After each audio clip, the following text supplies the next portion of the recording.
Hello, ladies and gentlemen. Welcome to the Valor-Inters podcast. I'm JJup1ter. I'm here with Toastly and the person who brought a gun, a rifle, to a Deagle deathmatch and still bottom fragged, aka Ollie, who we love very much. Now, before we begin, we have to talk about the episode schedule. This is coming out for a very long time for the last one.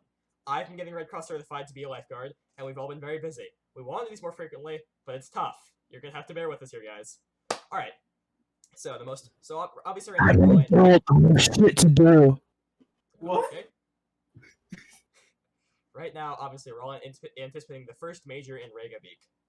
I'm excited, and let's get right into it. First of all, North America. Now, before we talk about two contenders, let's talk about those who failed. Biggest stories being 100 Thieves and Cloud9. So, Cloud9. I don't know why I wasn't high on them after they signed the best, two of the best NA players from 2020, which is Floppy and Zeppa. But that's so much CS talent, it's kind of absurd, and I'm really sad I'm honestly kind of sad they're in Valorant, not CS. Let's be real here. Those are two. I mean, yeah, I think it's just they weren't. I mean, I guess they just didn't feel as fulfilled in CS:GO. Plus, C9 Colossus was kind of a failure. I'm not gonna lie. CS:GO, especially there was no opportunities for them. They're gonna make no money. They can't stay. Yeah, it's not possible. Yeah, that's true. I think Cloud9 played pretty well. They just need some more time to incorporate Zeppa and do this. I don't know if they're really gonna do this whole because they said they're gonna do a 6-man lineup, and they cut I think it was Vice. So maybe they're doing 6-man, maybe they're not. They need more. I think they just need more time. I'm okay with them not qualifying right now. Bright future, good players. Happy. Wait, did they said they want to do 6-man? I'm not. They said that again, but they keep saying that they're cutting people. TSM did it with Hazed. Come on, guys, we don't believe you. Yes, no, I think 6-man. I think 6-man's is kind of just like a threat that teams do now. They're just like, we're gonna make you be a part of a 6-man roster. And people are like, fine, I'll just leave. I'll just go. All right. Other ones, 100 Thieves. I was right about them getting their ass kicked by operas. Sorry, language. Their butt kicked by operas because a Nitro can't counter off well enough because that's not what he does. Yeah. I called it. I said it in the episode. They got their butt kicked by Jame and Device and Cirque in Berlin. Now they're getting their butt kicked by Shazam. Fine. It's almost like they should put Dicey back on the roster. Well, I just said they shouldn't have Nitro opping, and I was right. Now I'm mad about it. Yeah. Angry. It's a self-fulfilling prophecy. I said something that'll make me angry. Now I'm angry. All right, let's talk about if you want to go to a school of self-fulfilling prophecy, we are the place to do it. Everything we have said has come true so except far. for something I will get to later in Europe, which I'm very mad about. No, two things. You've gotten two things wrong. Oh, I get. Remind me later. All right. Game Winders. I said in Europe. No, but that's the other one you got wrong. I said in Europe though. I got one thing wrong in Europe. Oh, you got one thing wrong in Europe. Okay. Yeah. So all right. So let's talk about the act people did qualify. Who are the one people I still really care about? Because obviously TS we can play in Brax full time, but that's for when we see them play again. So all right. Let's start with version 1 because first of all, the Cat Ear Crusader does it again for the Americans. Yes, I freaking love Vanity, dude. That guy is so cool. He did it with Chaos, and he's doing it again with version 1. He's taken a tier 2 war with unknown players to the absolute top, and Zelsis is back. For those who don't know, Zelsis was a player on Cloud9 when they were really flattering and weren't having good results. He got totally shoved. Now he's back full time, which I'm really happy about because I like Zelsis a lot. He's a good guy. Yeah, I remember he was touted as and they have a CIS player. They have a CIS player, which I'm so happy about, but he's not. He won't be attending. He won't be attending Reykjavik, unfortunately. Do we know who they have to substitute for him? Jimmy, yeah. I don't know who that is. Jimmy Z. He was on Beast Coast and Smoke. They couldn't get an Exit player, really? This is what they had to resort to?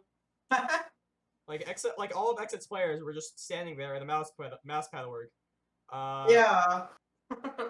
Come on, guys. Yeah, you could have got an Exit player?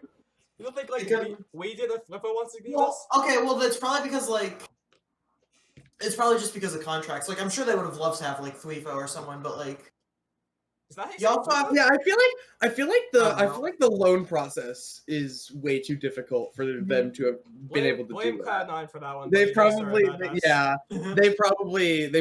did have to. Their option would probably get another player on loan or just find a player for a team that wasn't a part of an organization and just picking them up. Yeah. So there wouldn't be any contract drama with it, which is probably what they did. Because Beast Coast has been disbanded, so that's why he was free. He was able to grab easily. Also, I think Jimmy has a similar agent pool to Whippy, because like he can play Viper and he can play Yeah, but the Sentinels. Jemmy's not Russian, so he's breaking my heart because I want to see CIS win. I know, dude. I hate that Whippy's not there. I loved how he played. I thought he was like an integral part of V1's wins. I don't think he's the best player in V1, but he's one of their best. He's one. Okay, he might be. He- Okay, he's. I think. Listen, I don't think he's their best piece. I think he is their most effective player. Do you know what that means? You guys like The understand what I'm most saying? important. The most important. No, I don't think he's even such a piece of strategy. I think he gets the most done on the server, even if he's not objectively their best player, which I think is inarguably like. That's what I was.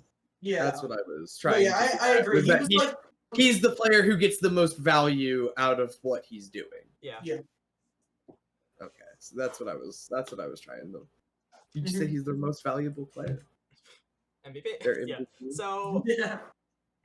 Yeah, so, you know, like, we have to lower our expectations. I don't know why I was so high on them before I was talking to you about your Prince Ollie. I was being dumb. You should have called me out. I'm dumb. I'm stupid.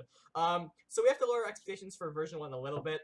It's inevitable. That's just the way it goes. It's the nature of having a lands right now. Yeah. I feel like It's- my it's thing upsetting. was Oh, sorry, go ahead, Ollie. with. I feel like my thing now is if they had Whippy, they probably would have been the 4th best team at the tournament. They probably would have rounded out the nice like NA and EU, You like know, kind the of regions that dominating actually play the top tactical 4. shooters. Cough, cough, Korea, cough, cough. Hey, that's Crossfire. Oh, do people still play that game? Is that still big in Korea? I don't know. I have no clue. I haven't I- played Like, that in instead of years. playing, all I know is that instead of playing CS, they play Crossfire in Korea. They had Condition Zero for a little while, but whatever. CZ's not a attack shooter. Yeah. Rainbow Six Siege. Isn't Korea big on Rainbow Six? No, They are. no, They no. are. NA is the big region. Is the big region in Rainbow Six. It's But they're very not close. like. They're not. But like I mean, a wildcard like- version. Like, But I mean, C9. like, C9 is a big Korean R6 team, don't they? The only think teams so. that have ever won the thing have either been European or American, and it's mostly American because of Polo and Canadian. Fair enough. All right, whatever. Not important. Not important. Yeah. So, all right. So, unfortunately, we have to lower expectations for version 1. I've made this very clear over this time. I have a lot of faith in Academy Crusader. I have a lot of faith in Vanity. He can still probably get it done with Jemmy, but we have to say we can't predict him and be honest. Like you can't honestly say you expect version 1 to go to like quarters or semis or finals and win. That's not realistic at this point. They're missing a player. It sucks, but it's not. But like we have to have a little bit of faith in Vanity because he's Vanity. But I don't think it's smart to predict them in my opinion. Also, you have to remember V1 has to play an extra game because they're in the round of 10. They didn't get seeded directly into quarterfinals. exactly. So that's like that's even more That's- in the gut. That's my biggest complaint with this whole thing is like The format's a piece of why trash. is it that the two seeds from the 2 bigger regions are the ones that have to compete in the round of 10 rather than Because just it's have like fair the that way, 4 Ollie, weak, because otherwise rather than four- just having like the 4 weakest teams compete to get into like use that as like almost like a qualifier Ollie, because to if you get think into about the final. okay, imagine like, you're a player, 8. you're some guy from Chile. There's been no inter-regional play, so you cannot definitively, objectively say that like NA is better than Chile. You can obviously assume based off the everything, but you can't definitively say that. So it's not fair to the smaller regions to say that like the other regions, the second place team who got an extra seed anyway, just get to be in the bracket for free. Yeah, It's But then not- why do both Brazilian teams get to automatically go? I guess that's because that's entertainment. That's just free entertainment. 2 I don't think Brazilian I'm gonna teams say Ollie. being That's the logic. in the I think they're going off quarterfinals of. right off the bat. Oh, it's gonna be so much fun. Yeah, I just Riot clearly had to, or whoever was in charge, I guess. So I guess Riot had to obviously pick some sort of seeding, but like, how are you supposed to seed a bunch of teams or even regions that just never played? You could with like each other use a before? Swiss system or make groups. Yeah, Like like CS do what they majors. do at do what they do at MSI as well. They have like they have like a round robin groups, and then they have what was called the Rumble stage, which is another round robin, and then playoffs. So But even just one round That's robin supremacy. into playoffs. That's supremacy. We're gonna win MSI. This is not a league podcast, sir. This is not a league I podcast. hate I League. will. I'm allergic to League. I'm gonna start breaking out in hives. Okay. Anyway, so yeah, let's talk about the community favorites. We'll get to it, but the community favorites, the pride and joy of North America, the boys in red, it's Sentinels, baby. Oh, we have to talk about him first, don't we? Alright, let's just make this quick. The former Sentinels superstar, Jace, and former Overwatch League champion and MVP, and World Cup champion MVP, JJup1ter has been suspended for 6 months for refusing to comply.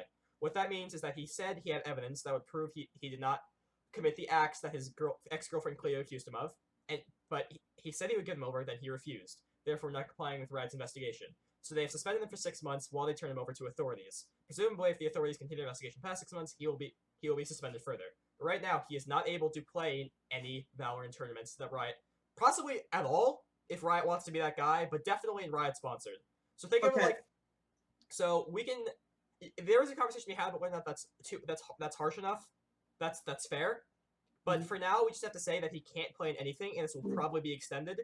So that's what's happening. That's the update. It probably won't actually, because they can only suspend him for the fact that he didn't comply. Because the way, from what I'm aware, the way U.S. law works is, let's say you are involved in an investigation, like a federal investigation, because charges are put against you. If your workplace puts you on like suspension or any other punishment, but the charges get overturned, the person who was put onto suspension does have the right to sue. So Riot probably wants to avoid that. So they banned him for the 6 months, hoping the authorities probably would finish in that time. But they really can't do like an indefinite suspension until law enforcement comes up with a conclusion. Okay, I don't know that. I'm not really expert on this thing, but basically that doesn't happen. Don't let DeFrain lie to you and say he's free. They are saying that he refused to comply with them, which is a bad look. So right now we have no reason to believe anything. So it's not just side of the case has gotten worse, and now he's suspended. That's the update. Let's get back to the players who aren't accused of raping people. Yes. All right. So finally, a conversation I can enjoy. Yeah, me too. That was not fun for me to say, but yeah, we had to say it. It's important. It had to be addressed. Elephant in the room. Yeah. Okay. So. All right, back to the Golden Boys. Everyone thinks Sentinels are gonna win it, and I'm gonna tell you why I think you're stupid. Because North America and North America are not that good at tech shooters, guys. This isn't Rainbow. It's gonna be Team Liquid. We will get to that, but let's talk about Just Analysis first. All right. Here's the first question. Other than the fact that they're from America, and so I always assume Europe can beat them, what is not going for this team? Best players North America, bunch of momentum, smart tactical style, experienced players. I think every single one of these players has played on LAN, and Shazam's been in like 4 majors, and he made legend status in London. This guy's been around the block for a long time. They've got a lot. You know, we can say for some of these teams that like their players might get we'll talk about this team like where the players might Fnatic, their players are new and have never been on LAN. Every single one of these players, even if it's just tier 2, have been on LAN. Let me explain something. I don't believe in the concept of onliners, period. I don't believe that's a real thing. But when you start playing on LAN, it is really, really different, and you get nerfed. You have to adjust to it. It's really hard. Even if there's no audience, too. Even if there's no audience. Like, it's just, like, it's the setup is completely different. There is no peeker's advantage on LAN, or there's almost none. So, like, all of this, like if you've ever been, like, peeked by a guy and you like, die instantly, and you didn't see him, that doesn't happen, or, like, you want to abuse that doesn't happen on LAN. It's also way harder to jiggle on LAN. If you ever tried to jiggle against, like, a pro opera on LAN, which I might have done once because it was an event that you could go to play against a, like, I think it was, like, Global Elite, not really pro, Global Elite player, on, like, a LAN. I think it was, like, some comic. You will get got. You got got. He will either kill you or wallbang you in the head through the wall, and it's not fun. It's a really not good time to try and play some of these things on LAN. So, even no matter how good we think a team is, we have to account for the fact that it's going to be really rough to adjust to LAN, and this is the first Valorant LAN for Europe and North America at least. Yeah, because that's one of the things going for Sentinels. Every player is played on LAN, all of them. Unlike V1, not to mention just the insane amount of momentum that Sentinels have going into this. They've won everything. They've won everything in North America twice over now, and they're they've been the best team in North America since beta, with only a few. They were bad beta since post release. They were. Since Sage got nerfed, basically. Since Sage stopped being able to stop. Since you could, when Sage got nerfed and you were able to go fast, Sentinels have been the best team. Yeah. And so, but to further play, ever since like there was one point where they turned it on and they haven't turned it off since. Yeah. And so, like they just they have not only like the support of the entire North American region, because let's be real here, I don't think anyone thinks version 1 is going to put up as much of a fight or have as good of a chance, no matter how good that team is, as Sentinels. Even if they So had they're Whippy, kind we of still have to talk about the whole land factor. So yeah, exactly. It's So like it's Sentinels are just literally the poster boys for NA Valorant. You can't like there's no way that NA fans, if they want to win, they have to cheer for Sentinels, really. Because yeah. There is a reason that like they're well, I mean, I think I think it's fear based. There is a reason they are the crowd favorites, or they're crowd favorites to win, because like NA and NA pretty freaking good. Like these guys Yeah. look unstoppable. The Mhm. only weakness we can say for the team is that like we haven't seen someone ever challenge them from going fast. We've never seen them overcome a team that could stop them from doing that. See, and that's why it's anytime Sentinels do kind of stumble a little bit, it's because they get put up against another team that plays the same way they do, and they get a little like shook up about it, and you can tell because they're used to being the ones who are able to dictate the tempo for the entire game. So if you have a team that even hiccups that a little bit, you know, it throws a wrench into your thing a little bit, and they have shown that they aren't really able to recover from that so much. So if you get one of these like weird Brazilian or Korean teams that are gonna, you know, also be playing quickly, I think that's gonna be where your best chance at a North American upset is going to be. Is not necessarily, or North American getting upset isn't going to be from like an EU team, because I think, well, even if an EU team beats a North American team, even if Sentinels is the favorite going into the match, I don't think you can call a European team beating Sentinels an upset. Yeah. But I think you very much so could call like a Team Vikings or a New Turn beating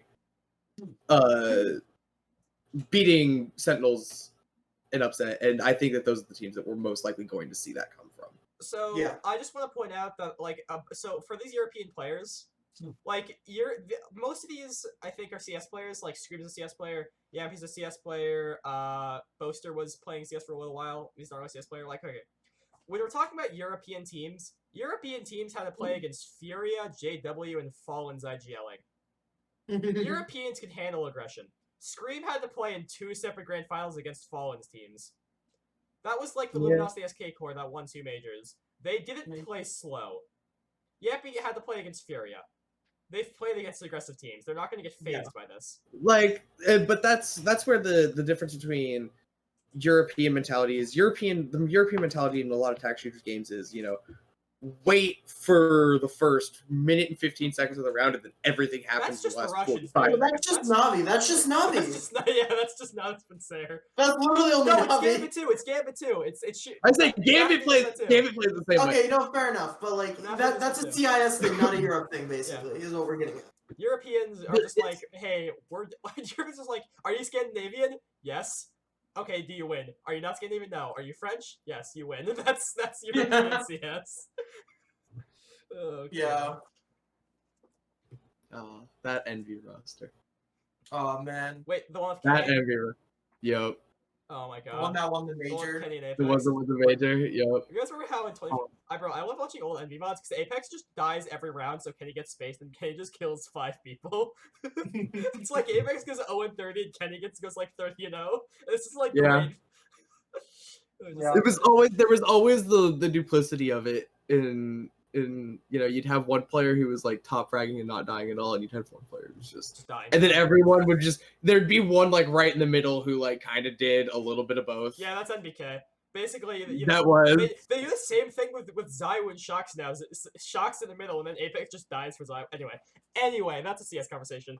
Yeah. Let's get track back of Valorant. All right. So yeah, if anything, no more we want to say about NA, should we move to Europe? I mean, I feel like we've said what needs to be said, and I think it's also good to now address that team we're saying that can beat Sentinel, someone like Liquid, you know? Yeah, like no, we have to talk about something else first. Oh, we just talk about something else first. Gambit. We're gonna have to talk about Gambit, aren't we? You've been trying to throw it to Gambit for the last 3 segments. Why? I put my You neck muted. out. You muted yourself. It's full You of muted CIS yourself. hype. You had Radar and Jupiter, you Shadows muted being yourself. gods, and then you have Nats who came out of nowhere to set this play like He Ramos, can't and hear you us. lose He's to screaming, Fnatic. no, Their play style is not good against you. They've been together for like Jupiter. They've been together for Jupiter, 2 we months, can't dude. hear How you. do You're lose this muted. game, but it's free. Oh my You're god. muted. He doesn't care. I don't understand how you messed this up. You're What- muted. We You're cannot hear muted. you. Oh my god. Hang on, I'm gonna bro. ping him. Are you guys talking? Because I definitely just unplugged. Oh, I unplugged my. This is my a cord. Clown I couldn't Fiesta. hear I'm so you sorry guys. anyone who's tuning into this episode. Did you see that? He was just Did you guys not hear me the whole time? No, you were muted. We tried We were to- trying to like motion to I you that moaned we so couldn't hard I unplugged hear. my I covered headset. my ears. We did not hear a single word of your Gambit rants. Gambit. Listen to me. You have Radar and Shadows being the best players in CIS, making case for the best players in Europe. You have Nats just out of nowhere after being quiet for all of CIS challengers, coming out of nowhere and just being one of the best players in Europe. Period. And then you lose to Fnatic, who your style is good against, because you give Boaster time to overthink while you take your time going to sites. I'm sorry, I'm trying to make sure I'm not muted again. What? Your whole thing is that you wait and Boaster overthinks and you attack the site with 2 players because he's gonna overthink and be like, ah, shit, and you wait for the use utility, and then you lose! What do you mean, bro? How? This was the most winnable matchup you could have had! Like, between like all of the teams that qualify for Europe, like Guild, FPX, Liquid, Fnatic, you had the best chance against Fnatic. You beat FPX. You got to play them in the finals, and you get owned. Oh my god! Why did you do this to me? Holy shit! Why? Oh my god! Bro, I was so into CIS hype. I literally bought a Gambit jersey. What are you doing to me? What are you doing to me? Bro! I didn't even go that far. It's Fnatic. It was the team they should have had the best chance of beating. Holy crap! It's literally, bro. CIS teams have been kicking people who play. Bro, the way Boaster IGLs, CIS teams have been beating people like that for literally since 2010. Oh my god! And then you lose. 3. You're like 3. No, the Russian major doesn't count because that was random, and those Russian players never did anything else again. That was a fluke, Ollie. That was a fluke. I'm talking about since Zeus defined CIS. CS 2010 with Down Sincere and Starix and Marco off. Bro, I'm so tilted. Like, it was so winnable. You're the best players in Europe. Come on. Put some respect on CIS's name. The only Russian player qualified was on a net A team, dude. And he didn't get to go. And then he didn't even get to go. Holy hell! What do you want from me? I had the prediction, and they upset FPX, and they got to the quarterfinals. I yelled game at the end of the last episode. I said the tweet that they were gonna beat Fnatic. What do you want from? Oh. To the audience, this is not the only rant we have planned. Stay tuned. I'm gonna go take a break because I'm so angry. You guys can cover for me. You guys go talk about Fnatic or Liquid or whatever. All right. I'll be back in like a minute. Jupiter needs to cool off after that one. All right. What do you want to talk about? Fnatic or Liquid? I would much prefer to talk about Team Liquid because Let's they talk are about actually they are the team that I feel like probably has the most complete roster coming into this. Like, obviously you have, the undeniable synergy that Sentinels fields just on a daily basis, living in an A rent-free. And then they actually charge all the other teams rent to live in an A. Little known fact. And what I like about Liquid is, like, they're not afraid to experiment with their comp. Like, they have that no duelist comp on Haven. Like, they're they are the team that I feel like I had a most cookie and I likely. feel better. Nice. We're talking Liquid. So, what I like about them is, like, I'm sure they have some more strats like that Haven strat, too, that they've been, like, working on. And then they're just going to pull it out. No one's going to expect it. No one's going to know how to counterplay kind of thing. And, like, I'm excited to see that. The team that I see coming in with the most out of the ballpark, like, just weird strat and having it succeed for them is probably actually going to be Team Liquid. I feel like they could maybe pull a couple of those out of nowhere and actually use it to, like, you know, not just take maps off of other teams that you would maybe realistically think were better than them coming into this tournament, but I feel like that they are actually one of my favorites coming into this whole thing. Yeah. So I just want to say I was absolutely about Yampy being the best possible pickup. I said that when he got signed. I reaffirmed it last week, last episode, and I was absolutely right. Get owned. Called it. Told you. We do have to give some credit to Ollie for telling us that we shouldn't have. We kind of should shun Liquid. We shouldn't have done that. He was kind of right. So, you know, Ollie, claps, absolutely deserved. Good job. You get this one. You get this one. Yes. Don't worry. This isn't the last time I'll be getting praised this episode either. It's actually not. Incredibly, it's actually not. We'll get to it, Ollie. Quiet for now. We'll get to it. Massive my brain is. All right. We'll get to it. All right. So let's talk about. All right. Let me just point something out. So Yampy is experienced-ish because he was an up-and-comer. He got an H at the VR goal for the future thing. The issue with Yampy is he was back banned. Yeah. Long story, not worth getting into here. So he hasn't played in that many LANs. Just look it up.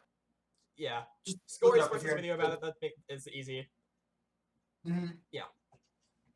He's played in a couple of LANs, but he joined Ents during the online era, so he's not super experienced on the LAN. Scream is Scream. Scream playing since Source 2009. He's played in a lot of LANs. This guy's been like top 4 at majors. Also, they talk about his one taps. They talk about my one chops. Yeah, no, I love how Riot posted on Twitter the headshot percentage of all the players at Iceland. Guess who was on top? Scream. Yep. Headshot machine. Yeah, literally the only player that would have been higher than him was, I believe, one of the Vision Strikers players. I don't remember who. It was but obviously RB. It was definitely RB. I don't remember who because I remember seeing it in the replies. I can't remember, but yeah, it's like Scream is an absolute machine. Yeah, well, my issue was with the 3 English players. First of all, the English players is where the IGL is. Why is England low-key the best team, like, country? Because Scandinavia and Denmark and France are still playing CS:GO. That's fair. So I guess that really does just leave England. I mean, well, no, we have Guild. Guild are Guild. Not the Guild's best. Okay, the most well-known Guild's player in CS is Dragon, and he was known for whiffing easy shots. That was his whole thing. Oh, was he? That was his whole thing. Yeah, Guild's a really top-tier Swedish talent here. You know, fair enough. Fair enough. All right, so yeah, let's okay. So Liquid, their IGL and their support players have never been on the LAN. I don't think. They're super inexperienced, and that's going to hurt Scream because Scream needs resources, and so does Yampy. Yeah. That is a huge weakness that will not be hard for some more LAN experienced teams like Sentinels to exploit. Or like Newturn, who's have played First Strike and Masters on LAN. Also, didn't LATAM and Brazil played on LAN, didn't they? Yeah. Yeah, like there are Valorant teams that have been on LAN. It's like NA and E are actually not the worst of it because they're the biggest regions. Again, like in terms of area. I don't think onliners is a real thing. That's not my point here. But it takes some time to get used to LAN. 2 weeks might be enough. No cap. 2 weeks. I think that if you're gonna see a team that has shown noticeable improvement in the 2-week break, it's going to be Team Liquid. I think Team Liquid's going to be the team that comes into this probably as like looking one of the few teams who's going to be looking better now than they did a few weeks ago at the qualification tournament. You want a coach like Sliggy who just comes up with these crazy comps? I'm sure he's like a genius in like how to organize a team in general. Like I'm sure if there's any team that's going to be like crazy boot camping before this tournament because like their coach is like. I don't think Boaster's whipping his teammates. I just want to say like I'm pretty sure Boaster is actually going to buy a whipping with his teammates.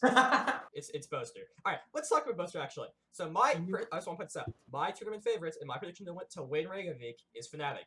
I've been high on Fnatic since they were sub in FC. This is nothing new. You guys should expect this by now. I like Boaster. You know who knew that? You know who didn't know that? Literally no one. Everyone who's heard me talk about Valorant knows I like Boaster. I've made that pretty freaking clear. So yeah. Doesn't shut up about Boaster. I shut up about Boaster. I don't shut up about Gambit. I don't shut up about CIS. I shut up about Boaster. I don't shut up about CIS. Yeah. So I did think Boaster was going to lose to Gambit, but Gambit absolutely broke my heart. I already got to talk about it.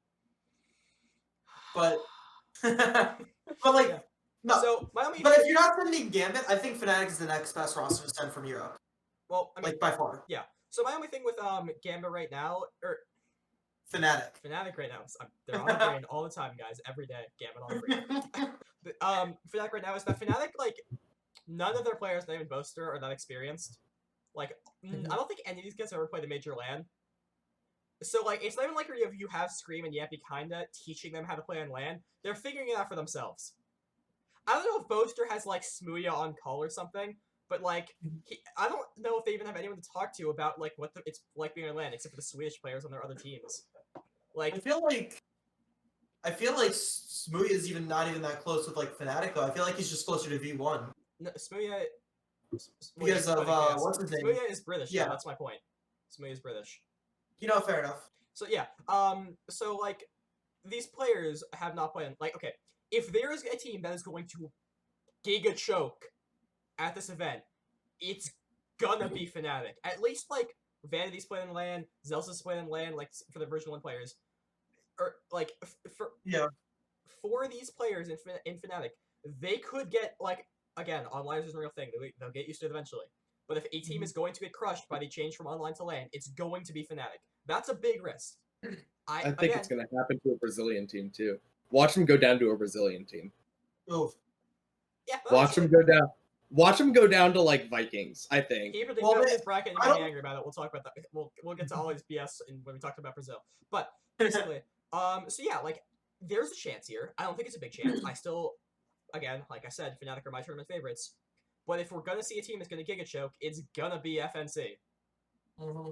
You guys want to talk about Fnatic? You guys I'm want to going play any pieces? I'm going to feast on your tears whenever they get knocked out. You already got to feast on my tears when Gambit failed. Why do they want to do this again? It's a cycle for me. I'm like a vampire, but I only feed off of you. You're the only person I can impact in such a negative way to get these kind of reactions out of you. So it's like you're like a funnel for me. That's why we only do these every like 3 weeks. I can just suck all of it out of you, and it sustains me for a few weeks. And then I have to. I'm just so used to Ollie's BS that it just they can't get to me. They cannot get to me. That's by the time I was really sad about the Russian team not making it, and then I got one Russian in Reykjavik, and then they didn't get to go. I mean, technically, Durka is Finnish Russian. I don't care. He's Finnish. No, this doesn't count. I wasn't like, yeah, CIS, the little New York flag, is sunny. the little flag next to it was still a Finnish flag. Yeah, so. That is true. I guess, well, to be fair, we can't always trust Wikipedia flags because they still think Artis is Latvian, even though he's British and he sounds like he's from Manchester. Seriously, what the hell? Alright, whatever. Let's, where's that? Oh, yeah, so back. One point of the piece is obviously we point out, Czechoslovakia's pride, or, I mean, just Czechia's pride. I don't know. It's a song lyric, that's why I said it that way. What is it, 1994? It's a song lyric! It's a song lyric! That's why I said it that way. It's a song lyric. Czechia's pride, we gotta talk about Magnum. Obviously, that man is an absolute beast. Then you have Doma from, I believe, Croatia. I mean, if that kid's not Valor-Inters Nico, I don't know who is. Kid from the Balkans, he was absolutely out of his mind cracked. Like, oh no, got the pieces that can just win games. He is my favorite. He is my favorite to carry them. If like I understand Boaster's like this. He's got this brain IGL but like giant man. If there's a player. If there is a player who's going to like drag them like mechanically, it's going to be Doma. Absolutely. Like Doma is Fnatic's best chance of getting past like the Brazilian fraggers. Yeah. All right. You know what? Let's talk about Brazil. You guys ready? Yeah. I'm ready to talk about this. I am ready to talk about Brazil. I still think MWZera and John are the best fraggers in the world, but because of the nature of Brazilian CS, they're inconsistent and they fail to qualify. But what you need to understand about Brazil, guys, even no matter who qualifies, Brazil should always be your dark horse to win because the Brazilian fraggers are nuts. They are probably the best in the world. If the Brazilian teams could just wake up and choose to drop 30 bombs and win the game, like no one else can. Dude, I swear to God, like any Brazilian TAC FPS shooter, they have like a 50% chance they like snort Adderall the day before, like an hour before a game and just go crazy. Yeah, there are some absolute monsters in the server. They're also Argentine, which is cool. because there aren't a whole lot of those in CS. But I guess there's Mhm. Fire, but that's just about it. So like yeah, there's Shout a out- lot of potential. Shout out to Klaus. Shout out to Klaus. We'll get to Shout him. out to We'll Klaus. not get to him because I don't care about Latin American Valorant. But anyway. I want to talk about LATAM. No, We we're got to talking give about Brazil right now. every We're talking about region. Brazil. We're talking about Brazil. So yes, like we have to like I want to get prepared. The Brazil, even though MWZera and John aren't here, the Brazilians can still just be like, hey guys, you want to all drop 30s and just like never miss a shot, and everyone can be like, yeah, that sounds good, and just win the tournament. It I can mean, happen. Vikings like aren't they the most like consistently dominant team in Brazil? Not like because like Gamelanders is kind of like coin flippy, but like Vikings will like more Vikings- consistently win events, right? Vikings, before their qualification to Reykjavik, was always kind of seen as like they were the team that was always coming like third, fourth. Oh, right. they're like the old, like But they were- they they were pretty were- empty. They were pretty empty. Yeah. Okay. I get So you. it was always getting 3rd, 4th, always not quite being, just missing out on being like the very top. But then that consistency, whenever some of the teams that were a lot more coin flippy that were just landing above them, they all started to kind of land below them a little bit, and just by sheer process they got better. Well, the issue with that is that's not how Brazilian teams are going to win. Brazilian teams can't win by being consistent or being tactically sound. They have to win by being explosive. So I'm actually a lot more confident in Sharks. That was what they're called, right? I'm not crazy, Sharks?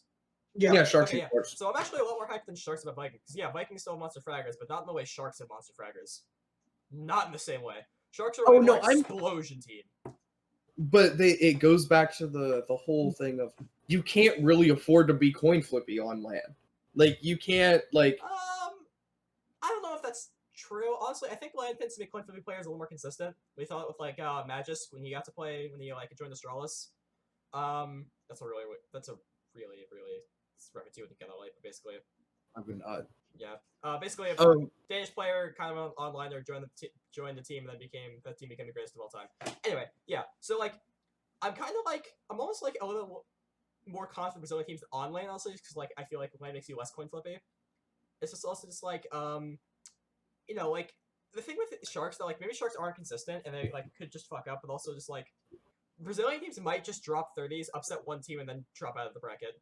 Like, they might just ruin Sentinels or Fanatics or Liquid's day, and then just drop out, and that'll be their legacy. I mean, if that's what we get, that makes legacy, that makes this whole thing way more interesting. It's like, hey, I remember the time that the favorites of the tournament were destroyed by some by a Brazilian team who never played another good tournament Brazilian tournament, like some Brazilian farmers who never went to another international. Yeah, like, why are you calling them farmers? It's a football thing. Okay.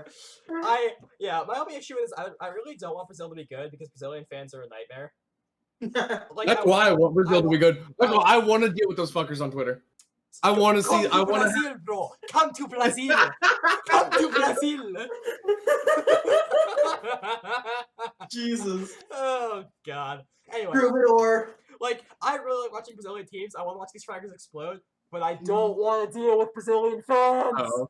I want to have Portuguese people in my mentions all the time. Because they find you. You don't follow them. They don't follow you, but they hunt for you. You say one bad thing about any Brazilian at any international, and they will find you and they will reply to your tweet in a language you don't understand. They know that. They're just trying they're to confuse you. No, that's all they're doing. I made the mistake of learning French Ollie, so I can kind of understand them now. Oh my God, it's whenever you can only half understand it is when that's the worst, because you're oh no, these words mean different things in different languages. I don't know which one they're speaking. Oh God. So yes, I want Brazilian teams to frag, but I also don't want to deal with their fans, so a dilemma. Alright, you guys want to talk about Japan for like in 2 seconds? We can have a short little Munchkin segment. supremacy. Munchkin supremacy. Crazy raccoons. Munchkins is an old Overwatch player who got his breakout on I won't say Laser Kittens. I know he's playing before that, but that's right. I think he broke out. He joined the Dynasty, wasn't that good. He's moved to Valorant. He's doing a lot better now, which is good for him. I'm just sad because the team I want to qualify is Absolute Jupiter, because my game tag is Jupiter. Duh, that's just fun. Second of all, because Japan, obviously Munchkin's a Korean player, and they have another Korean player on the team. Absolute Jupiter is a full Japanese contingent, and I wanted to see that, honestly. It's always like fun to see a team with no imports do this well. I think it's pretty inarguable that Absolute Jupiter are a better team than Crazy Raccoons. They're just not. It's just false. I want to say it, but I can't lie to you and say that. That's false. I'm sad. You know, I wanted to see them on LAN. Absolute Jupiter have been really dominating Japan for a long time. When you get to ever see them play international competition, maybe they'll come back stronger, hopefully. But for now, you know, it's disappointing. But still, Crazy Raccoons, good team, good players, Japanese contingent. Exciting. Yeah. So I'm happy I for mean, them. Absolute Jupiter have always been the best because there are a few teams that compete in the Japanese region that go away. We're recording. Awkward. All right. All right. Go ahead. No, I just say Valorant or the Japanese region of Valorant has had a couple teams that have had a few imports, mostly from Korea. Most teams do. But Absolute Jupiter have always been like the best of the teams that never imported, which is like for them to still kind of be considered the second best team in the region is impressive because like usually you see teams that just bring imports in, just start to kind of dominate, and you know you only have a couple teams left at the bottom of the standings that won't import. But like no, Absolute Jupiter probably have the best Japanese players, and I think it's just the Korean imports of Crazy Raccoons that make them a little bit better than. So wait, I can ask a question. So I didn't really know Japanese Korean was like a thing that intermixed that much because of the language barrier. Is it like when like Norwegian players join Swedish or Danish teams and just speak fine? Is it like that? Is that no, Japanese and Korean are actually I think the two least similar of the three big East Asian languages. Yeah. Like I think they're both probably like I think you have like Cantonese right in the middle. Yeah, and then like you have like Korean and Chinese are actually pretty close. And Chinese and Japanese are pretty close. But Korean and Japanese are not very close at all. Well, because so like I know about that. So if you know, like in Norwegian never really had like one good contingent in CS, so they would always be like one like Rubino or Rain or Jacom on a Swedish or Danish team, and they would speak Danish or Swedish. I thought it was like that. What do they speak? Is it really? They probably just learned like the important bits for Japanese that are like important to their lives, and the rest they just probably desperately try to communicate in Korean, and then hope they understand. Like that's what I would imagine happens for whenever a lot of Korean players come over to North American teams. They probably only learn the bits of English that are absolutely mandatory for them to know in game, and then everything else is just them communicating in Korean. All right, interesting. Yeah, that's what I want to say. Who's left to talk about? We have to give Ollie his kudos and talk about Korea. Before we even think, Ollie correctly predicted that A, it would take a bracket to take down Vision Strikers. B, they wouldn't make it to the first LAN, and we jointly predicted that it would be Newturn who ended them permanently. Yes, LAQ with Bunny and their former player and then Academy player Afina beat them, broke their streak, but it was Newturn who knocked them out with their old player Perry and Project KR. We have promised to relinquish this to Ollie. Ollie is not a CS player, but he has been so enamored by the legacy of Glow and of Perry, he learned about not even CSGO, CS 1.6 and Project Korea. Buddy, go. Okay, so in my long trek through the absolute dregs of he watched 1.6 VODs. I would put you he watched 1.6 VODs from Korean teams. Boring game, like boring VODs from some of the most boring VODs from what is honestly probably the most boring video game I've ever watched. Wait, I have to point that out. This is a source only call. No 1.6 in here. Me and Toasty are both sources. Are both source players. I never played 1.6. I didn't really play source though. We played source though. I played it before, and it's fun. There are no 1.6 here. This is a source only line, so we can't disagree with that. Sorry. But in my trek through the strikes, I discovered that there was actually a lot of long-lasting admiration for these players. I don't know what that word means. Oh, admiration. Admiration. Okay. I don't know what I was thinking there. But there's a lot of long-standing as sort of like the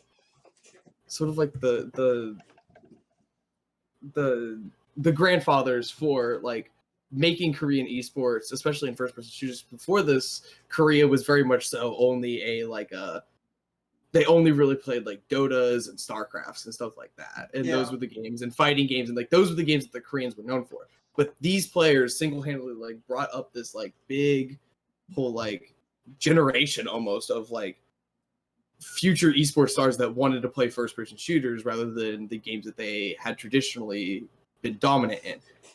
And that led us all the way up to now, where now so many of those old guards who got Korea started are also now then taking Korea, who has been for a very long time considered an underdog in the international stage, especially in first-person shooters. They now have the opportunity to then take Korean esports to the next level once again at the end of their careers rather than at the beginnings. Mind you, these are all people who have been playing professional esports for over 15 years.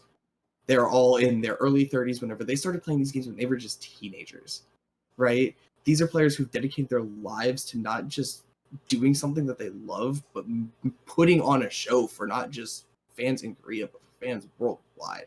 Just to point out, by the way, for record, all of the players on Project K are older than Get Right. Get Right. These guys go back deep. These are all guys who, at the youngest, I think is maybe 31. Right? Like, I think the youngest player on that roster is currently 31.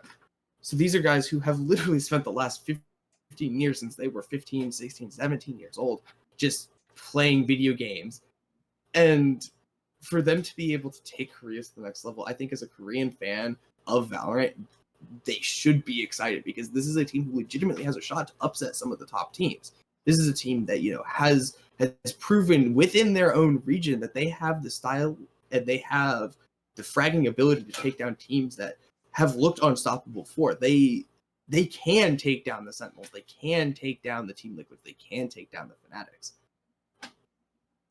And I am just really looking forward to seeing if another Korean team can bring pride and the sense of being something again at an international stage in a tactical shooter to a whole nother generation of Korean fans. Yeah. We have to talk about Perry for a little bit, because obviously Perry is the best Korean player that ever played tech shooter. I've said this before. He is the only Asian player ever to be featured on HLTV's top 20. It was, I believe, in the first list in 2010. He was number 17. Peaches. Yeah. Peaches. This is also back in 1.6, where like the scene was a bit. Well, it doesn't make sense to say this, but like in 1.6, because of the teams were worse, there were so many more teams that could play. There were so many more teams to pick from actually. Like in CS:GO, basically outside of the teams from ESL Pro League, no one's gonna be making top 20. Yeah. Like in CS 1.6, like any team, like the good there were so many teams that could win stuff. It's crazy. You could make it was a lot easier to get. It was a lot like almost the list was a lot more varied. It was actually a little bit harder, so it's really impressive that I was able to do that. And it was like the thing is with Perry is that like if Korea, first of all, if Korea will win this, it's the first time Korea will win an S-tier event in attack shooter since Remade Fox won a non-major S-tier tournament in Counter-Strike in like 2010. Wow. The most also if they get even if they get a medal, this is the first medal. If let's say like get a bronze medal, this is the first bronze medal that they've gotten in a major tournament. This time I am counting Counter-Strike majors. That's what I'm talking about. They made like at the last couple of Counter-Strike majors, they made like third and fourth. They get a medal. Period. First time since 2010. 11 years later. 11 years. They did this. They were doing it like I think they did it like IEM. What was it? It was either 4 or 3. I think they got a bronze medal. So basically, Remade Fox never won a Counter-Strike major, but they got medals. So like this is their chance to get back there, to get back to 10 years later, bringing their homeland to a bronze medal in attack shooter, a genre they have no like stake in. The fact that Perry and Glow and like I know that Glow isn't here and like Solo suffered through 10 years of Korean Counter-Strike never coming back to where it should have been. Not these like youngsters not really joining the Counter-Strike scene, watching like them struggle through Condition Zero and trying to raise MVP PK, like it's not working out. They're back, and they have a chance again 10 years later because they didn't give up. Condition Zero, what was marketed to Asia, and that destroyed the Asian Counter-Strike scene because they didn't move to Go. It's just back on its feet now because of Tyloo in China, and but they should have like gave up or retired because of Condition Zero. Condition Zero was a mess, but they're still going, and they still have the chance to take Korea to the top of the world. Also, one thing that's really good about Valorant specifically too is that it's not just catering to the traditional tech FPS gamers. It also appeals to you know, more neo-Nazis. explosive games like Overwatch. Yeah, like tech like show the fan base, neo-Nazis. oh my god. You No, see but like seen the HLTV forums, man? I've blocked it out. But like aside from appealing to just tech shooters, it also appeals to those who play like faster-paced games like Overwatch. So you can combine the crazy Korean Overwatch talent with these like crazy veterans of Korean tech shooters, and like I'm sure there's going to be like some roster combination that will just like destroy everyone. You know, there has to be. I think if Neutron win this, it's gonna be the greatest tournament run in like if they win if this, it's gonna be one of the Neutron- greatest stories in esports history. If Newturn definitely even be up there. finish, if Newturn even finish in the top half, Third I is would the goal. They want to get a medal again. They got a medal. I would, IEM. I would say, medal. I would say third would be an absolutely outstanding finish. I would think that even if they finish like in 5th or 4th, though, that would be like, wow, like that would still be pretty big for a team that you know, where you're kind of expecting the North American, the European, and the Brazilian teams to kind of be competing for that top 6. If they can disturb that at all, I think that would be amazing. I agree. I mean, like, it's weird. We don't usually talk about Korea as an underdog, but like, this is the one region where they're an underdog, and we still see the resilience of these players. Like, I just like for the resilience, I think they deserve this. But yeah. All right, we've talked about them enough. Do you have anything left to talk about before we go into the tournament overall? X10 isn't good. Neither is Crew. Yeah, I'm with there that. we I go. don't care about any of those teams. Crew is the all I care about them is Potafon and Klaus. Overwatch players supremacy. Potafon and Klaus. For those We're rooting for you, but you're still gonna finish. Oh, sorry. Ollie. Yeah. Ollie, go. They're still gonna finish 9-10 though. Those two teams. Yeah. If they finish if those two teams finish anything other than 9-10, I will cry on cam. I will turn on my screen and I'll just start sobbing on control. All right. So we have some gripes of the format. Do we want to get those out now, or I'll let you guys take this one. You guys are more about it than I am. Go ahead. I'll take this rant because you had your Korea rant. All right. And I had Gambit. The format is atrocious. Oh my god, why are you making a bracket with arbitrary seeding that cannot be decided? You want me to like time out? If you want to do that, you can. Yeah. You guys can see my own stuff, but let's wait. This is here we go. Here we go. Right. Here's the format. You can see this absolute mess of a bracket.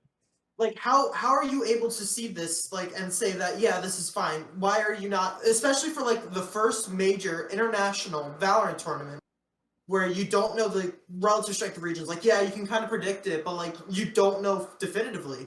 Like who knows? Maybe Brazil is like just insanely good. Like they're like the best. Who knows? You can't predict that. You got to do something like a round robin, like 2 groups of 5 or something. Have like top 3 teams from each group move into like a playoff bracket where like the top team from each group gets a bye into semis kind of thing.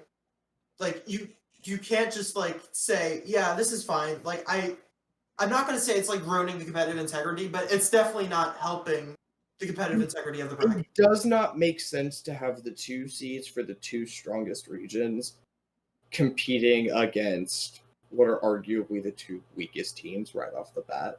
You should give those teams the ability to kind of go up against other teams that you would expect to be down towards the bottom as more of almost like a pseudo like qualification, even though they would still just then the losers would still just then go down to the losers bracket, but it would still almost be like okay, this is like our definitive top 8 sort of thing. And that's what I would prefer to see, because like even with this, like you're gonna have the top 8, but you're gonna have them play in teams that you wouldn't expect them to be playing early in the tournament. Like we would right off the bat have Fnatic versus Sentinels. Yeah. And also like this is if we go based off who we expect the overwhelming favorite to be. It's Fnatic versus Sentinels, and the other one would be what? Like version 1 Team Liquid. Version 1 versus Team Liquid. Like that's 2 NA versus EU teams going down to the losers bracket way earlier than they should be. Yeah, like also another thing. Who says that? Why does Brazil get both their teams put into upper quarterfinals, whereas EU and NA both have one down there? Who says like between the 4 minor regions that only get one team? Why is it that X10 and Newturn get put in quarterfinals and KRU and Crazy Raccoons are put in the round of 10? How is this decided? All right, let me play devil's advocate for Riot here, whom I dislike greatly. So you can imagine how this pains me. First of all, the reason they have to get the reason we assume they're forcing the second place teams to do a play-in is because if you think about it from the perspective of some Chilean loser who's desperate to cling to the fact this team can win a match, which they can't. There's been no cross-regional play, so you can't actually say definitively that North America is better. The eye test and the everything proves that, but you can't definitively say that. So that logic falls apart immediately because you're making 2 regions that you assume is weaker play-in with those second place teams, and Brazil gets 2 slots in. So that logic falls apart immediately. And here's the bigger issue. CS solved this. CS solved this. You can play groups, or you can play Swiss. Or you can do what you do. You can do what you do, Riot, and you can play round robin, like Toasty said, like MSI. Yeah, like at MSI and Worlds, what they do is they have round robin groups. CS has solved this twice. They have solved this twice. You have 10 teams, so Swiss might not work with it, but they've still solved this for you. You have solved this, but then instead you were like, actually no, let's create a double elimination bracket, but let's add a play-in, and let's make the strongest teams in the tournament fight each other first. Yeah, no, it's like at the very least, at least make it so that both of there are 2 NA versus EU. At least make it so that one is like NA versus BR and then one is NA versus EU kind of thing. By the way, I want to point out either one of the NA teams or EU teams is going to totally bomb out way too early because of how this format works. They're gonna get like 5th, 6th because they're gonna fight the other NA EU team that got sent down like in 10 seconds later. Like we're like let's just say it's like for. I don't think it's gonna be that, but let's just say for example, like Sentinels choke and this happens to them. People are talking like Sentinels suck. Their NA so bad. They get 5th, 6th. Like no, they didn't get 5th, 6th because they're the 5th, 6th best team. They got 5th, 6th because of the format. Yeah, they got 5th, 6th because they got 5th, 6th because they after Fnatic got crew in the they then immediately also then had to play against Fnatic again, which they lost because Fnatic, and then they then went and had to go play Team Liquid in the losers bracket. Like, yeah, of course you're gonna like those are 2 teams that like you would be like, okay, like realistically you should have a shot at winning them, but if you lose to them you're not terribly upset about. It's the fact that you went out, whatever, like you would expect if Sentinels was gonna lose to Team Liquid, it would have been in like the lower bracket finals for like a 3rd place. Because of the way that this works out, 2 European NA teams are just sent out early. This is guaranteed to happen. One of these NA or European teams is going to bomb out way earlier than they should. This is not like a possibility. This is a guarantee. There is no way to avoid this because of the format. It is so dumb. It is so dumb. It's literally like, best case scenario is NAU BR take all the slots from 1 to 6, and then all the major or all the minor region teams, minor region being the ones that only have 1 team, would get tied 7th and tied 9th. But that means you're going to have between Fnatic, Sentinels, version 1, Team Liquid, Sharks, Vikings, you're going to have 2 of those teams place 5th. In the absolute best case scenario. It's a mess. All right. We ripped Riot for the format, but Riot is, even though they have years of evidence to go from other games, they're still learning, which, I mean... Small indie company. That's small indie company backed by the Chinese government, definitely. Yeah. All hail the CCP. Yes. Let's not talk about that right now. We can get angry about this later. All right. So let's just now we're finally ready to end the episode. Let's talk about our favorites and let's highlight one player. You pick your favorite to win the tournament and highlight one player not from that team. Who wants to go first? So pick my favorite. Can I go last because I highlight a player? Yes, not you guys in the spot. All right. Well, I have already spoiled myself. I guess I'll go first. I've already spoiled my favorite to win it is Team Liquid. I think they are easily the most well put together team of all of them. I think they came out of Europe swinging, and with my mentality of, even though I've already made it clear that my allegiance is towards the Korean region, that I have to realistically predict a European team to win it. And I feel like Team Liquid probably have the best shot of stopping Sentinels over Fnatic. And so that's why I am choosing Team Liquid as my favorite to win the tournament. Highlight the player. Highlight a player, not from... Not Don't Liquid, make it your yeah. player of the week. Don't make it your player of the week. Make it someone else. Okay.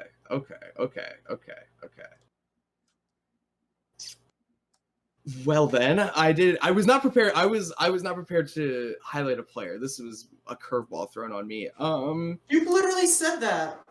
You're just not listening. But yeah. This is the No, point. no, I'm I throwing mean- a curveball on purpose. I'm testing you as an analyst.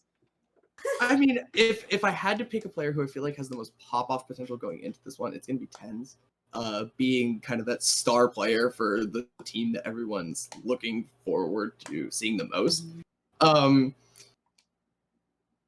He's put in absolutely dominant performances all over NA ever since he moved from C9. And even then, whenever he was on C9, he was easily the best player on that team.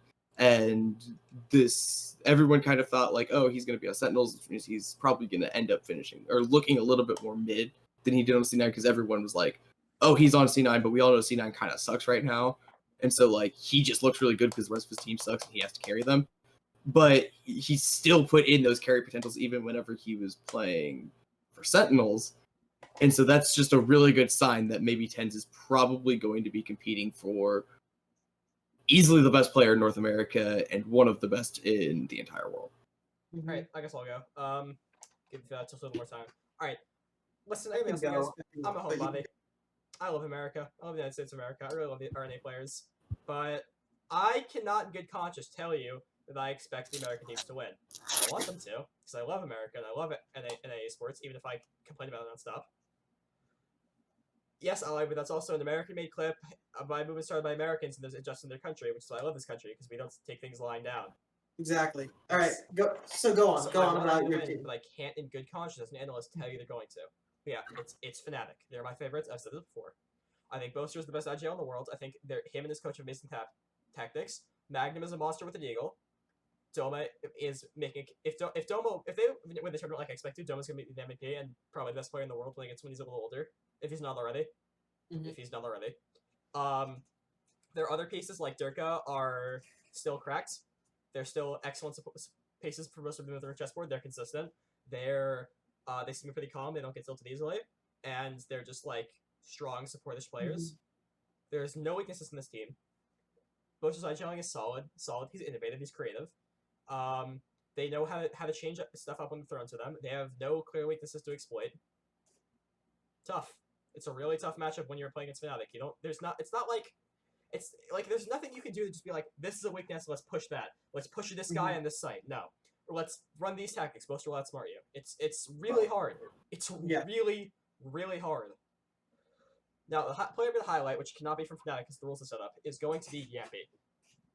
If Team Liquid win, Yappy's going to be the MVP. Talk about my boy. I'm Let's go. just going to make this Lay it. If Team Lay Liquid it win, on. Yappy is going to be the most valuable player of the tournament. Yappy is probably the best opera in the world right now, and it's probably not close. Yappy was an absolute superstar in CS, dealt a terrible, terrible, terrible hand, and a terrible, terrible Alexi Belis team. This guy is one of the unluckiest players in esports right now. Yeah. He finally had a chance to play and land again and show off his op skills. Yappy was still a terrible team in Ents, and he was averaging like a 1.10 rating, which is That's not like very good. That's actually that's good, not yeah. earth-shatteringly high, but that makes you like one of the top 30 best players in the world, and he was dealing with a terrible team.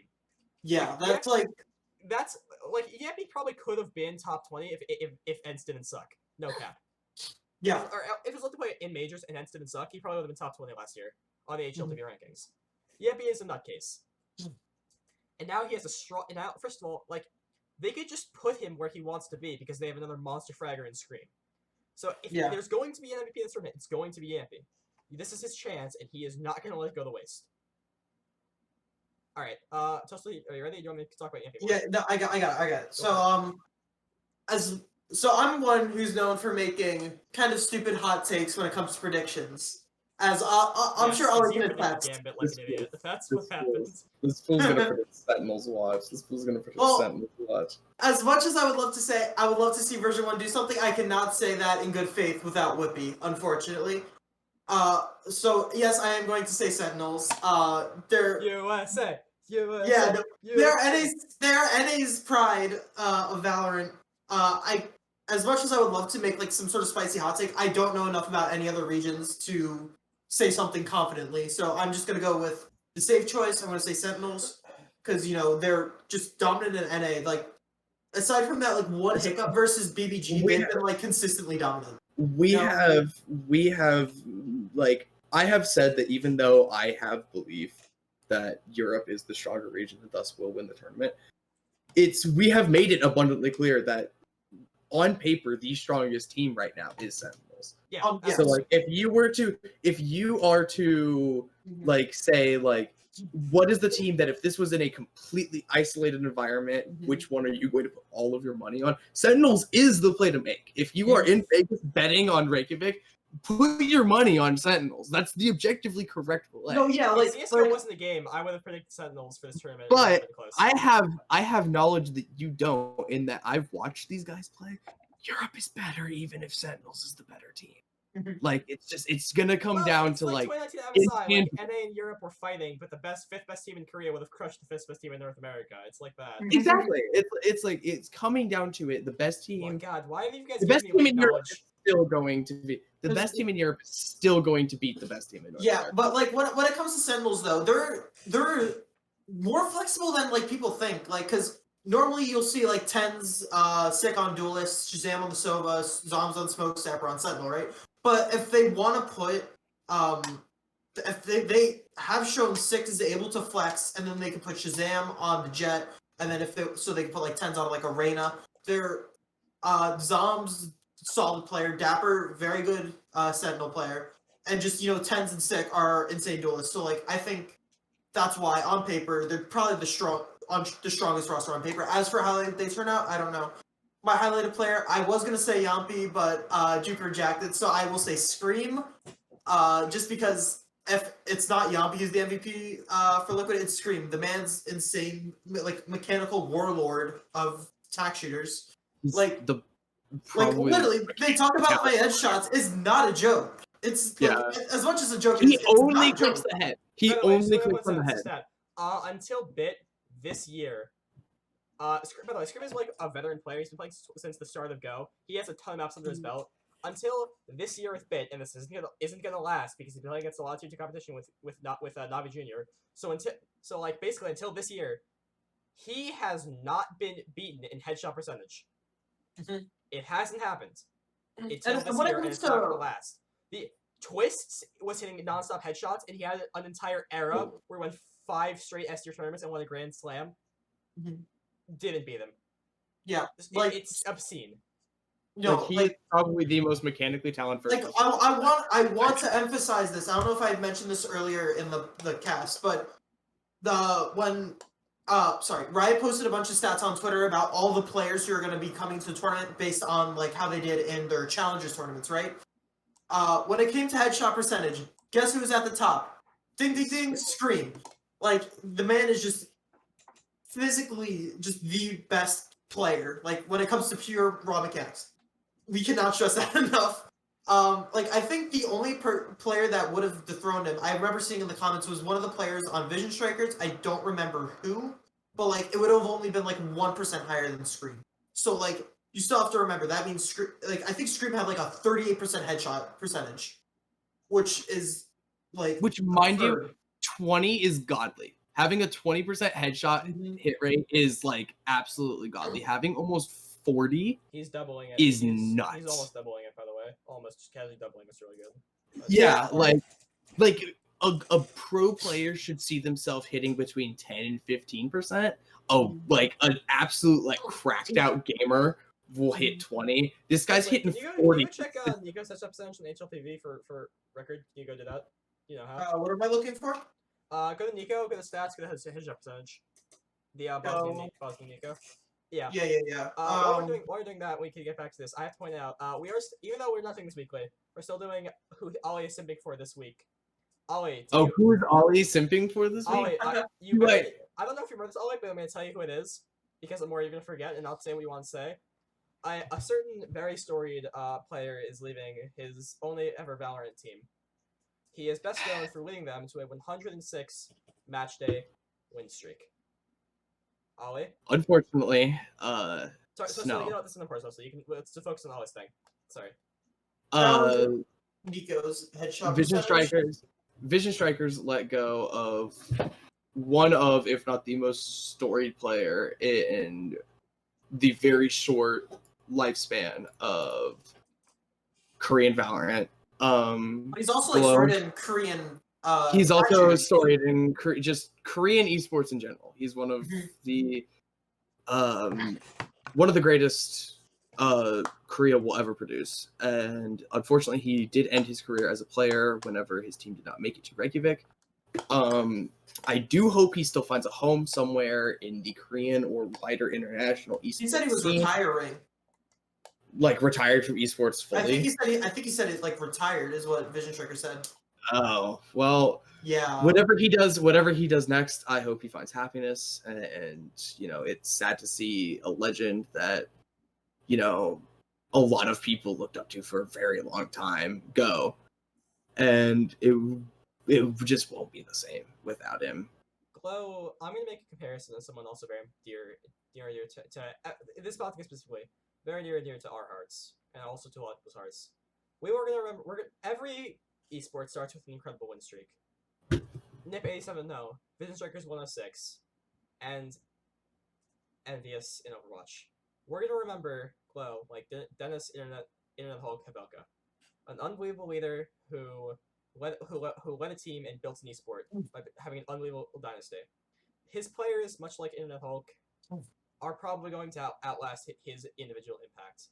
But when you look at a guy like Glow and like Internet Hulk, the ability to inspire players and the ability to lead a team and the ability to build a legacy is unparalleled. When we look back at this early stage of Valorant, the most memorable thing is going to be Vision Striker's incredible, indomitable, almost a year-long win streak. Like it's literally the Nip win streak. It's the exact same thing around the exact same time in the lifespan of It's esport. way longer than Nip's win streak. It's like That's true. That's true. It is, I believe, the longest win streak in professional esports. It's literally the Nip win streak on steroids. It's incredible. 106 matches. Like 106.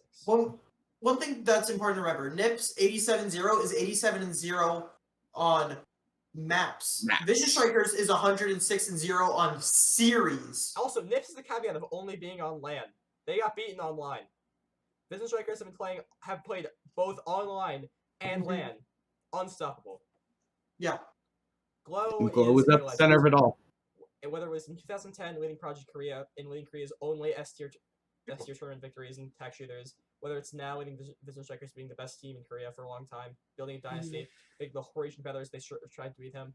Glow is the legend, and while we're sad to see him go, he can look back on his career and say, and when you look at players who don't play Valorant, players like J-Hong, players like Carpe, players, legendary FPS Korean players like Valorant superstars, like RB on his own team, like Perry, who is on Neutral now and was built up in Counter-Strike 1.6, who I told the talk about before. The players we're gonna see dominate Valorant later from Korea. All of these Korean FPS savants, Glow can say, because of me.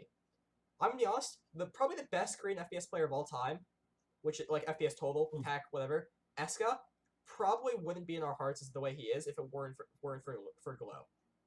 Yeah. The man is a institution, and he deserves all the praise in the world. So, good job, Glow. On that note, yeah, very somber note to end on. Well, I think we're you're celebrating going his to career. That's true. Yeah, it was more of a celebration of the career. It was. Instead of a crying of its end. Right. Ollie, you want to take the last words of the episode, or I'll do the outro. The last what? I'm sorry. You want to give the last thoughts of the episode, then I'll do the outro. Oh, friggin' Viva Brasilio. That is it for the Valor-Inters, ladies and gentlemen, podcast, ladies and gentlemen. We're going to try to do a more consistent schedule, giving an episode per week, but we all have jobs. We'll see how it goes. My name's JJup1ter. This is Ollie. This is Toastly. Our shows will be in the description if you need analysts, if you need casters, if you need a desk. We are available, even if it's like a tier 3 tournament, we will do it. We're children. Yeah. So, we'll see you guys next week, and tell us your thoughts about Reggae Beacon in the comments, and we will see you Give us next your time. bread, 2 wins. Wait, what? Yeah, give us your grids. Yes, give us your they should be better than Closest team, Ollie's. closest to the correct gets a hug and a kiss from me. We'll shout you out on the next episode if anyone even replies to that. Yeah. All right. Goodbye.